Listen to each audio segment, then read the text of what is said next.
This amendment is straightforward. It would prohibit the President and the Secretary of Defense from using my constituents, our constituents' tax dollars to continue waging his ill-conceived and unconstitutional war in Iran.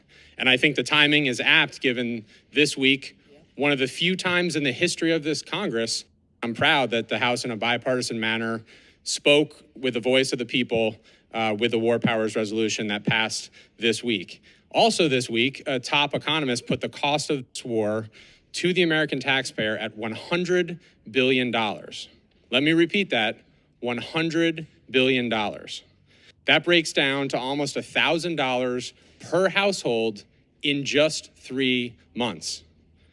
And for what? What is the return? 14 brave American service members killed, hundreds more injured, many very seriously and still hospitalized. My constituents, our constituents, cannot afford to fill up their car with gas, their tractors, and there's no fertilizer for our farmers. As of this week, gas prices in the United States are 43% higher than they were on February 27th before the president started this war, with no consultation with this committee or the Congress. And what does the president say? He says he doesn't think, actually, about how millions of Americans are tightening their budgets because of his war. This week, he said he was bored by the negotiations with the Iranians that are now unraveling. It's clear, and we've all been saying it through the posture hearings since day one, there has been no strategy and no clear endgame, and now 97 days in, our best case, which we're still not able to achieve, is a return to the status quo. We have a more extreme regime in Tehran.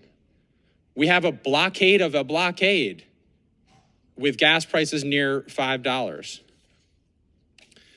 Yet the president and the Secretary of Defense, too many members of this committee seem to think our only option is to double down, to throw good money after bad. Spending $100 billion on this war is not a good enough reason to justify spending another $100 billion. The American people trust us to be the responsible stewards of their taxpayer dollars. That's what this amendment is about, not a single dollar more on this ill-conceived war.